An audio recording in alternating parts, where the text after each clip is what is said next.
kalau kita takut komandan akan menghukum kita karena kita dianggap indisipliner, kenapa kita tidak pernah berpikir takut kalau Allah menghukum kita bagaimana? Kalau Allah menghukum saya bagaimana? Kenapa itu nggak terpikirkan gitu loh? Bismillahirrahmanirrahim. Assalamualaikum warahmatullahi wabarakatuh. Saudara sekalian, dengan saya lagi Edi Mulyadi. Kali ini saya ingin bicara kita sebagai manusia, sebagai makhluk yang Allah ciptakan terbaik.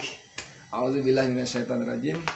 Laqad khalaqnal insana fi ahsani taqwim. Dan sungguh telah kami ciptakan manusia dalam sebaik-baiknya bentuk.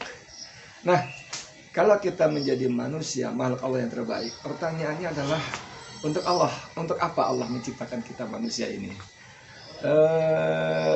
Banyak jawaban sih yang bisa kita berikan. Tapi kalau kita merujuk kembali pada Al-Quran, maka kita diciptakan oleh Allah untuk mengabdi kepadanya. Wa ma khalaqtul jinna wal insa illa liya'budun. Az-Zariyat ayat ke-56. Dan tidaklah kami ciptakan, kata Allah, manusia itu, jin dan manusia, kecuali untuk beribadah kepadaku. Demikian kata Allah.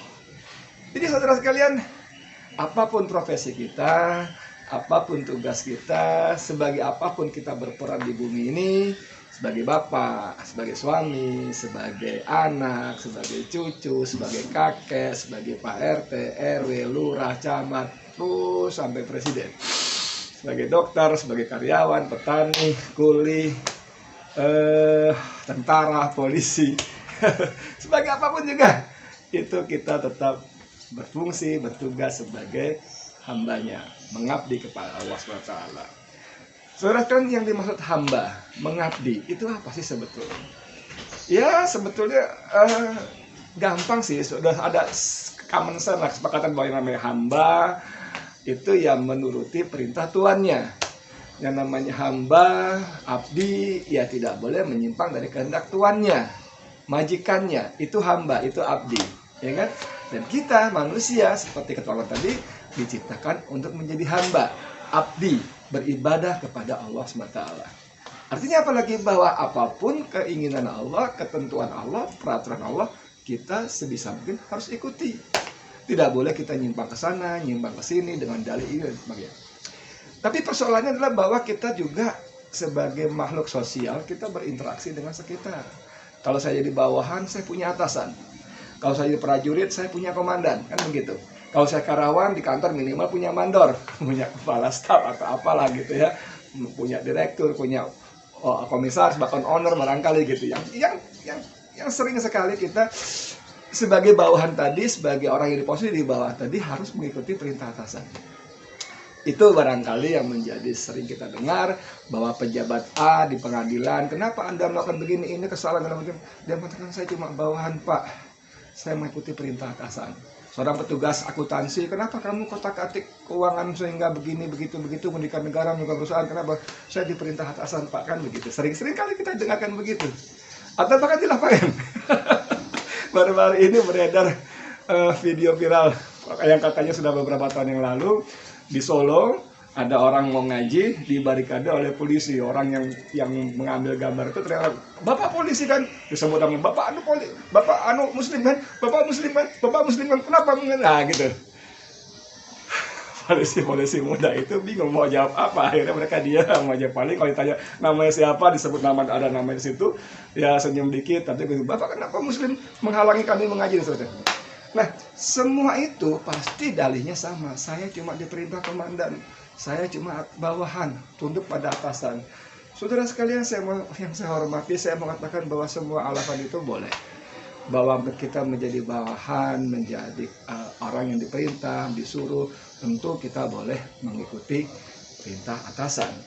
Tapi yang saya ingin ingatkan lagi bahwa apapun fungsi kita sebagai dokter, sebagai lawyer, sebagai pelajar, mahasiswa, pejabat, RT, RW, tukang sayur, tukang sapu, buruh, driver ojol dan sebagainya, semua apapun fungsi kita, peran kita, profesi kita, satu hal yang kita tidak boleh lupa bahwa kita adalah hamba Allah. Dan itu artinya apa? Artinya kita tetap mengabdi kepada Allah. Tentang ketaatan, kepatuhan kepada atasan, tunduk, taat kepada perintah pimpinan, itu tentu saja boleh. Sepanjang perintah, apalagi perintah lah gampangnya ya. instruksi dari atasan, pimpinan, komandan dan itu tidak bertentangan dengan perintah, keinginan, peraturan, firman Allah SWT. Tapi kan saya karyawan bos, nanti kalau saya nggak tunduk saya dapat surat 3 huruf PHK. Tapi kan saya cuma bawahan, kalau nggak ikut perintah komandan nanti saya kena sanksi disiplin tentara atau disiplin polisi, bahkan saya bisa diturunkan jabatan, bahkan saya bisa segala macam lah dengan sanksi-sanksinya. Tentu saja itu sangat mungkin terjadi. Tapi persoalannya saya ingin bertanya pada kita semua, yuk. Kalau kita begitu takut sebagai bawahan pada atasan, kalau kita takut sebagai karyawan pada perusahaan, kemudian kita takut dipecat, nggak dapat gaji gitu ya. Kenapa rasa takut serupa itu tidak ada pada kita terhadap Allah? Kalau kita takut pimpinan marah, kenapa kita tidak pernah takut pada kalau Allah marah bagaimana? Kalau kita takut komandan akan menghukum kita karena kita dianggap indisipliner, kenapa kita tidak pernah berpikir takut kalau Allah menghukum kita bagaimana? Kalau Allah menghukum saya bagaimana? Kenapa itu nggak terpikirkan gitu loh? Bos, mohon maaf. Kalau kita semua takut-takut tadi segala macam berkaitan dengan pekerjaan profesi kita, resikonya apa sih? Paling buruk kita dipecat. Paling buruk kita dipecat, kehilangan pendapatan, gaji. Berapa gaji kita sebulan? Saya nggak tahu, 35, 3 juta, 5 juta, 10 juta, 100 juta, nggak tahu saya, mungkin saja. Atau bahkan tingkat yang paling mengerikan lagi bukan cuma dipecat, dipidanakan, melawan perintah atas dan sebagainya. Iya boleh, itu risiko-risiko yang memang harus kita waspadai. Tapi saya ingin ingatkan lagi kenapa kita tidak pernah takut memikirkan murka Allah, memikirkan hukuman Allah. Kalau kita takut kehilangan gaji setiap bulan karena kantor memberi kita gaji, negara memberi kita gaji. Kalau saya pegawai negeri, ASN dan sebagainya, tentara, polisi, yang cuma bulan sekali. Allah itu memberikan karunia setiap saat loh. Setiap saat, setiap waktu, setiap detik, sebulan sekali. Allah berikan kita matahari, sinarnya luar biasa, sangat bermanfaat buat tubuh kita. Allah berikan oksigen itu luar biasa. Kalau Allah tahan oksigen 5 menit saja, mati kita semua. Allah berikan kita kehidupan, berikan kita mata, telinga, hidung, jantung, hati, paru-paru dan sebagainya seterusnya. Allah berikan kita nikmat rezeki yang tidak berkurang. Kok itu tidak kita takut ya? Kalau Allah cabut gitu. La in syakartum la azidannakum, kata Allah. Jika engkau mensyukuri nikmatku, aku akan tambah lagi. Wa la in kafartum inna azabi lasyadid. Jika engkau mengingkari, mengkufuri nikmat karuniaku, ingatlah azab Allah sangat pedih. Sangat pedih, saudara. Kenapa kita nggak takut itu gitu loh. Jadi ya, saya nggak ngomong panjang-panjang, saya cuma ingat diri saya sendiri dan kita semuanya bahwa apapun profesi kita, apapun fungsi kita, apapun tugas kita di dunia ini, di kehidupan ini, bahwa pada hakikatnya kita adalah hamba Allah. Dan ketaatan, kepatuhan, tunduk, segala macam tadi kepada pimpinan, kepada atas, boleh banget, bahkan mungkin harus banget. Tapi itu semua sepanjang perintah, keinginan, apalagi instruksi dari atasan, komandan, macam tidak bertentangan dengan perintah dan keinginan Allah. Karena biar bagaimanapun juga Allah adalah Tuhan kita yang sebenarnya. Karena bagaimanapun juga kita adalah hamba Allah, Abdullah, hamba Allah. Allah telah menciptakan kita sebagai makhluk yang terbaik. Maka summa radadnahu asfala safilin. Allah memberitahu kita bahwa kalau kita menyimpang, tidak taat, maka kita akan meluncur sebagai makhluk yang terburuk.